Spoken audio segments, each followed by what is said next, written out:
The Reyne and Tarbeck Revolt was an uprising in the Westerlands in 261 AC. House Reyne and House Tarbeck renounced fealty and rose against their Lannister overlords due to the perceived weakness of the Lord of Casterly Rock, Titus Lannister. Lord Robert Reyne, the Lord of Castamere, was successful in arranging a betrothal between his daughter Ellen and Tywall Lannister, the heir of Lord Gerald Lannister of Casterly Rock. However, both Ellen's betrothed and father were slain during the peak uprising in 233 AC. Ellen, strong-willed and hot-tempered as ever, was not willing to give up her dream of becoming the Lady of Casterly Rock, something which she had been anticipating for years. She convinced Lord Gerald's second son, Tywin Lannister, to break his own betrothal and marry her instead. In this, she was successful. Ellen and Tywin were wed in 235 AC, causing Ellen to become the Lady of Casterly Rock in all but name, as Lord Gerald was widowed. Ellen used her position to support the position of her own family.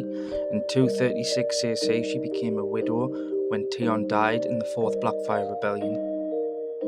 Ellen's influence dwindled as Lord Gerald assumed more control over Casterly Rock and began to prepare his younger son Titus Lannister for his future lordship. Due to widow's law, Ellen remained at Casterly Rock, but her influence on the family was sharply declining. In 239, Ellen made another claim to the position she so desired and attempted to bed Titus Lannister, Lord Gerald's new heir. The young Titus was intimidated by Ellen that he was unable to perform and confessed what he had done to his wife Lady Jane Marbrand, who retold the tale to Lord Gerald. Gerald acted at once, and Ellen was hastily married to the twice widowed Waldron Tarbeck, the Lord of Tarbeck Hall. The rivalry between Ellen and Jane, which had begun that year past, would continue for many years to come. Titus became the Lord of Casterly Rock and Warden of the West in 244 AC after the death of Lord Gerald Lannister. Titus desired to be loved and as such was willing to forgive people very quickly.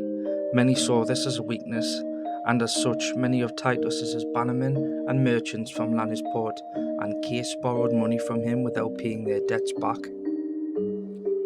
Through her brothers, Lady Ellen borrowed gold from House Lannister as well, which she used to restore Tarbeck Hall. The power of House Lannister grew less, and even beyond the Westerlands people began to realise the Lannisters were no longer to be feared. Lord Titus's eldest three sons left to fight in the War of the Ninepenny Kings in 260 AC. When Tywin returned from the Stepstones, he took it upon himself to restore the power of House Lannister despite Titus' reluctance. Tywin demanded repayment of his father's loans, and all who could not pay were ordered to send hostages to Casterly Rock. Lord Roger Reyne, Ellen's older brother, laughed when he read that Tywin had ordered these commands and advised all his friends and vassals to do nothing. Lord Waldron Tarbeck hoped to convince Titus Lannister to forget the debt, but when he arrived at Casterly Rock he was imprisoned by Tywin himself. In return, his wife Ellen seized 3 Lannisters, 2 Lannisters of Lannisport and Stafford Lannister, whose sister Joanna was betrothed to Lord Tywin. Sir Tywin Lannister remained determined to defeat the disloyal vassal of House Lannister.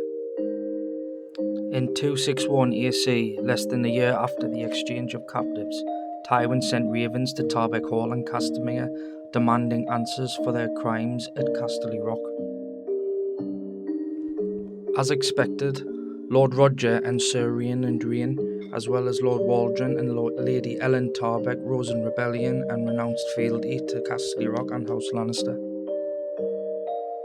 Without the permission of Lord Titus Lannister, Tywin marched against the upstart vassals with 3,000 men-at-arms and crossbowmen and 500 knights. The Lannister host was also joined by House Marbrand, House Prester, House Bainford, House Westerling, House Plum, and House Stack Spear. Because the Lannister host marched on Tarbeck Hall so suddenly, Lord Waldron Tarbeck had no time to rally his banners. As such, he met the Lannister host in battle with only his household knights. A short bloody battle ensued, in which the Tarbecks were butchered. All of the surviving members of House Tarbeck were executed, and the heads of Waldron and his sons were impaled on spears and led the march to Tarbeck Hall. At Tarbeck Hall, Lady Ellen expected a long siege, and she sent ravens to Castamere asking her brothers Roger and Reyne for help. However, Sir Tywin had siege engines prepared less than a day. These were used to throw great boulders over the walls under Tarbeck Hall's aged keep, bringing down the castle upon Ellen and her son Theon. All resistance ended and the gates were thrown open, and Tywin commanded that the castle was put to the torch. For a full day and night the flames burned until there was nothing left of Tarbeck Hall bar from a blackened empty shell. Lord Roger Reyne of Castamere arrived with 2,000 hastily gathered men, following an exhausting march to witness the fall of Tarbeck Hall. Lord Roger hoped that the surprise would give him the advantage for battle and sounded an attack.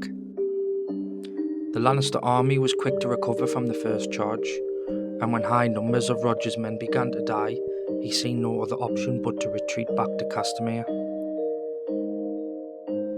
The Reynes took refuge at Castamere, and Reynard led all his men down into the mines of the castle. Sir Tywin Lannister arrived at Castamere 3 days after the burning of Tarbeck Hall. Lord Reynard believed he had the advantage, as Tywin could not possibly fight his way inside the mines of Castamere. When his people were all inside the mines of Castamere, Reynard sent terms of surrender to Tywin, stating that the Reynes would be loyal vassals in return for Tywin's brothers serving as hostages inside of Castamere. Tywin ignored Reyne's terms and instead ordered his men to seal the entrances to the mines. When all the entrances were blocked with tons of stone, earth and soil, leaving no way in and no way out, he had his men dam a nearby stream and diverted to the nearest mine entrance. Lannister men stationed at the most distant entrances claimed they could hear faint screaming and shouting, but by daybreak there was nothing but silence. None of the 300 men, women and children within ever emerged from those mines again, and as commanded by Tywin, the castle on the surface was set ablaze. By the end of the campaign, the rebellious houses of Reyne and Tarbeck were completely obliterated. The ruined and blackened and crumbling castles of Castamere and Tarbeck stand empty to this day as a reminder to those who dare scorn the power of the rock. That was the Reyne and Tarbeck rebellion. We're meant to be doing part 3 of Robert's Rebellion, but we haven't had much time. We'll be getting it up as soon as possible, and obviously this will just be as long as this one, about 10 minutes long. But thank you very much for watching, guys, and I hope you enjoyed the video.